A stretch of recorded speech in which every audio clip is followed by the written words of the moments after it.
killed her on the 17th of this month. You're not going to escape either, seducer.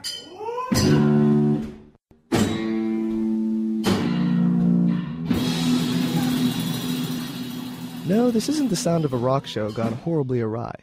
It's the drum of the Waves of Horikawa, an adaptation of a famous Japanese kabuki play written by Chikamatsu in the 18th century and performed by the New York-based Theater of the Two-Headed Calf. Their take on the story was a bit more punkish than the original. I talked to composer Brendan Connelly and director Brooke O'Hara, the founders of the experimental troupe, who have melded punk rock and Japanese culture in a way the Ninja Turtles could only imagine. And in kabuki, like the style of the performance is really codified, and so they like learn these really specific moves. The idea of sound like dictating when people stop and start, whether that means whether they cross the stage or ornamenting, people's movements and so, but we have our own codified movement, but we take it from like basically punk rock footage. And also that it's very forwardly presentational, like Darby Crash is like looking at you and spitting on you. And early kabuki was this like direct address to the audience a lot of times, like I am up here and you are watching me do this thing and like and it was very and we're really interested really in sexual, very violent, grotesque, and the audience would cheer and holler. Each character in their play had his or her own idiosyncratic style of movement and dress that blended punk rock and kabuki theater. The samurai, Oh God, He Could Kill You, sported leather body armor with tight black jeans and eyeliner. In moments of pain or excitement, he would launch into stage jumps and fits of tongue lashing.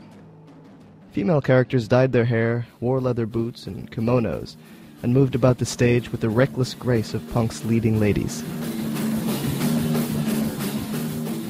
Aside from the formal similarities between punk rock and kabuki theater, there's also a really fascinating connection between how the two arts operated in their social contexts. Well, that early kabuki was before like the government cracked down on it. It was like totally transgressive and politically subversive, and it was performed by prostitutes and pimps, and so that's kind of how it connects to the punks. And kabuki actors couldn't even live like outside the neighborhood where the theaters were. Yeah.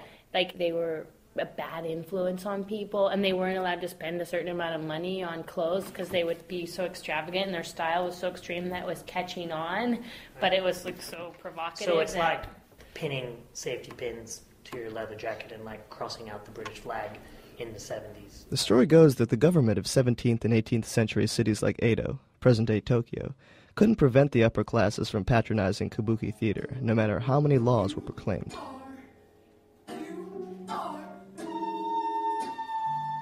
Though it survived pressures from city administrators, kabuki was eventually and almost completely codified and co-opted by the upper classes, much like jazz music and, to a certain extent, punk rock, with its growing middle-class audience. As people really came to appreciate kabuki actors, and they became like stars, like movie stars, and people sang songs about it, after a certain point you can't continue to suppress an art form, and there were major festivals around it, and so in order to sort of bring it into the culture, they had to codify it, they had to make it basically what in sort of the way Japanese art is set up, a high art. Especially with the growing presence of Western culture in Japan, kabuki began to be treated more and more as the preserver of Japanese national culture, and less as a radical form of rebellion. Its tradition lived on in stuffy concert halls and in the classrooms of universities. It's interesting to look at these things that exist that people read and they think about academically, but they never perform. They imagine that it's unperformable. Or that you can't perform it unless you are, an official kabuki artist or something. Theater of the Two-Headed Calf is trying to bring back that exciting and experimental feel to the medium by drawing upon club culture and punk culture. The biggest challenge for them seems to be getting the audience to actually break out of that concert hall mentality. Here, because so few people know about the show and most of our audience base is in New York, it's sort of hard for us to construct that atmosphere. But our plan for New York is to really make it the space like a club. As always, it's up to the audience to carry on that subversive tradition, to experience art as a living, breathing, head-banging call to action. And Theater of the Two-Headed Calf wants you to get in on it. If people hear this radio show and they come, they should bring like noisemakers and they should be loud and they should we drink want beer. people to bring like things to bang together when there's a moment that And they they can really hoot and like. holler. So it's just like clacking going on. You can't boo though. That's a rule. No. Yeah, we'll okay. punch you. You'll The get actor will punched by jump right off the stage. They don't care. They are tough.